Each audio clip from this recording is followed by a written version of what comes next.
So let's start with fat and lean. Mm-hmm. If I want to be lean like you and I want to have low body fat, where does one begin?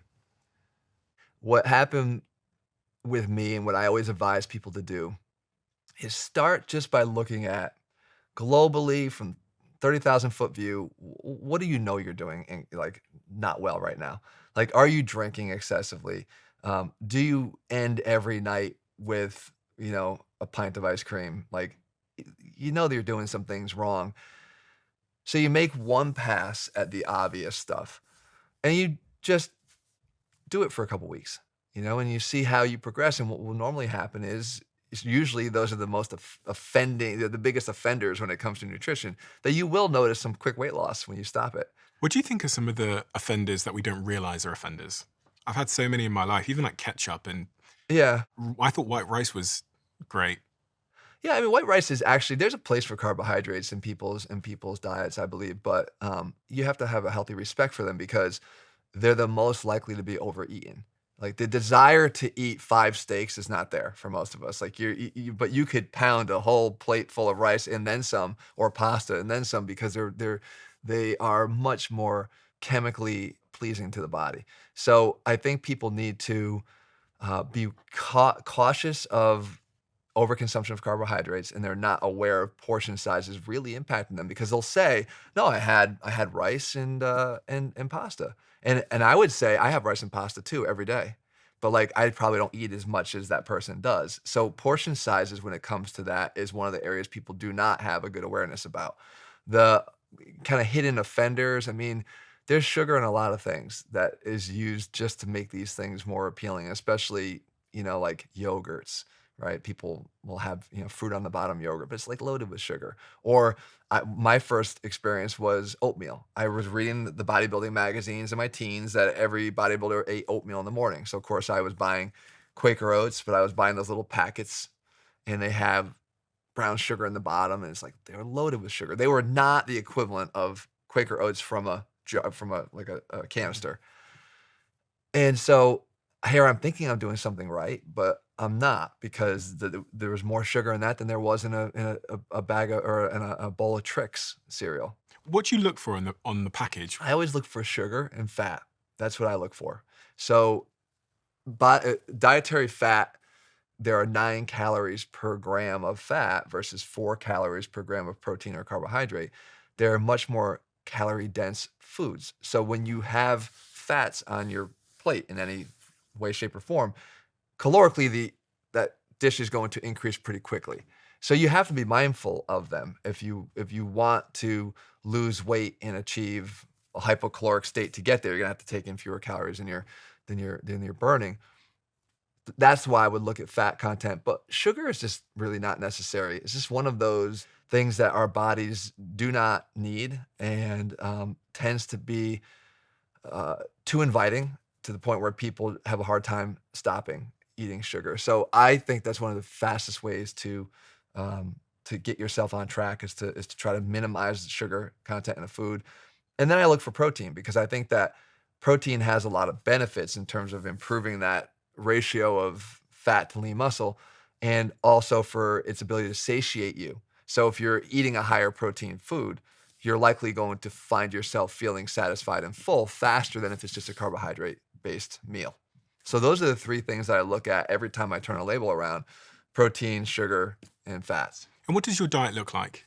I eat breakfast in the morning, and I have usually, again, I'll give you typical meals. I have oatmeal.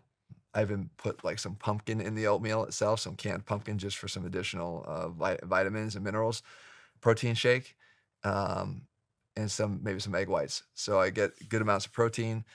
And for lunch, I'll have like a grilled chicken wrap. Again, I'm trying to prioritize protein at every single meal.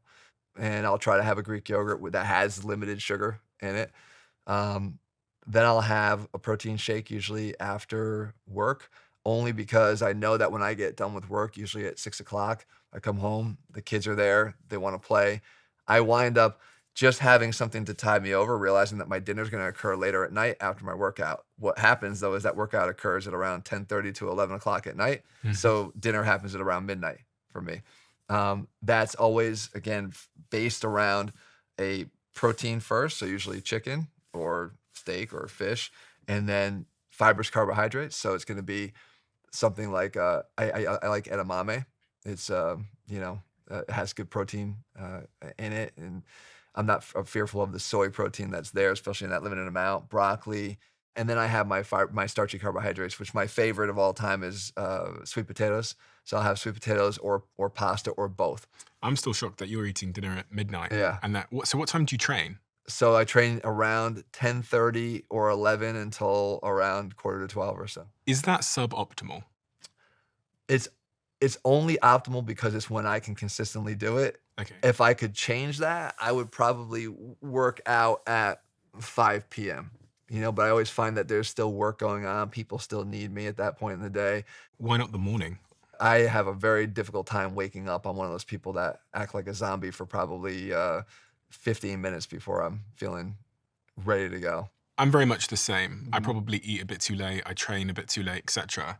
And as I'm listening to you, I'm almost listening to myself. And Yeah. I know the rebuttal is that, well, Stephen, if you went to bed earlier and you ate earlier, then you'd wake up and you'd be able Right. to train in the morning. Yeah.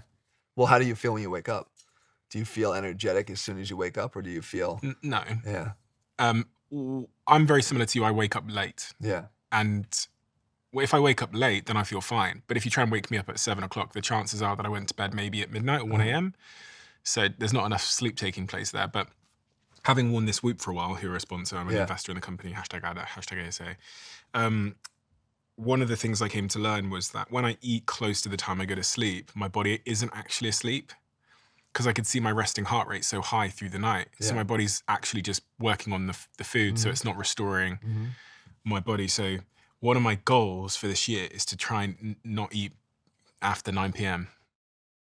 I think it's a good goal in terms of establishing a more regular sleep or time to go to bed, because the number one thing I think people need to understand is that when it comes to sleep, the routine of sleep is what's most important, I believe. Mhm. Even in cases of lower sleep totals, there's actually 27% of people report sleeping less than 6 hours a night, and 20% of people sleep 4 to 5 hours.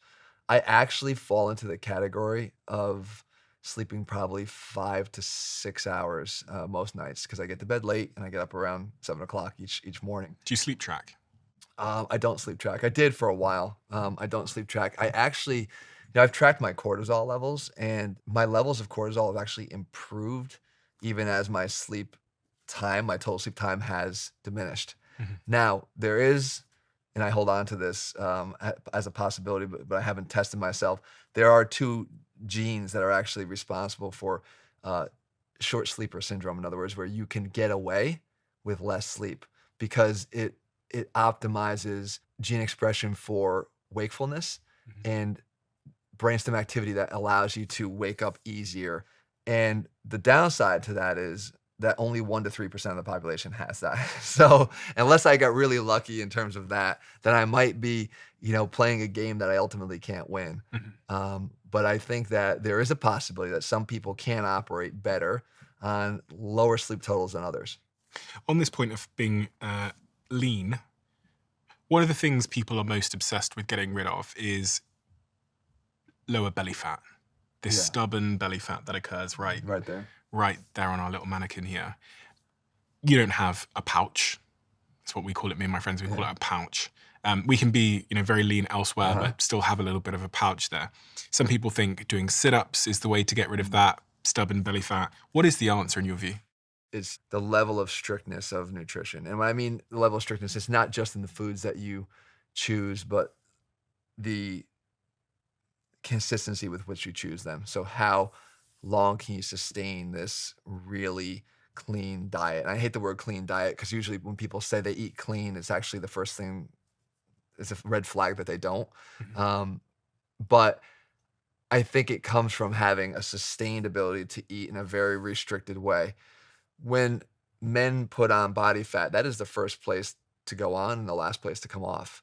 And one of the biggest areas for that, you mentioned that I don't have one, but I mean, as ridiculous as this is going to sound, when I start to see a little bit of fat on my body, it's right there.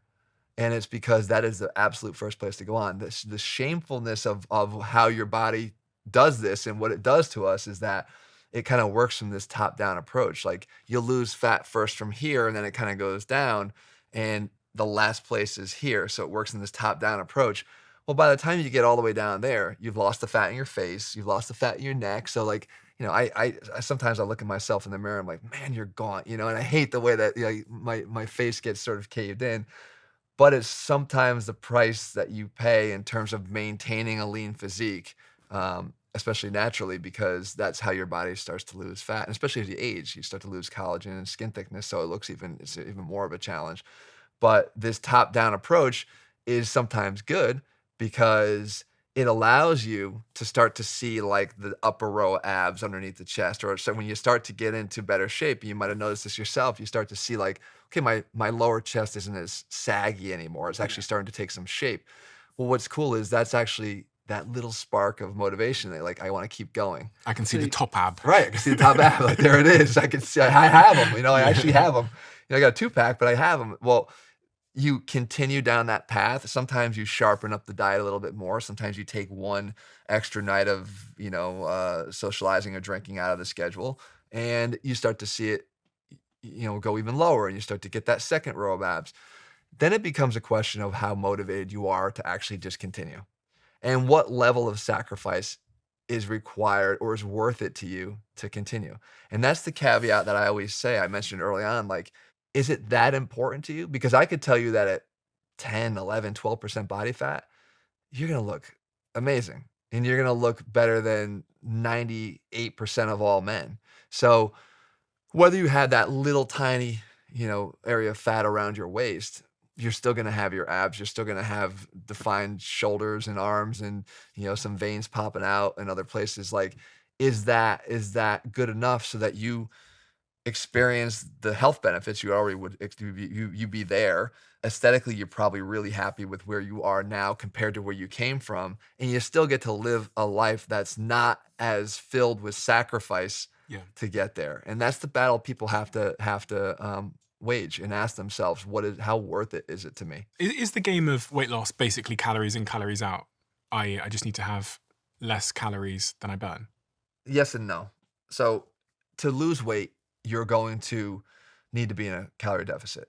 But if you took that approach and just ate whatever you wanted to, let's just say you ate Twinkies in a deficit, you're not going to get the same outcome because the type of weight lost is going to vary depending upon what you ingest. So if you don't ingest enough protein and you're just eating Twinkies, you might lose weight, but you're also going to lose muscle in the process. So if you want to deter the loss of muscle and maximize the retention of muscle and maybe again even slightly build in that deficit, then you're going to want to prioritize protein. So it's not just the calories in, calories out that will get you to lose the weight, but when you ultimately, I think people aren't just talking about weight loss, they really want to make sure that they're maximizing lean muscle at the same time that they're losing weight. If they want to look a certain way, function a certain way, it's going to matter.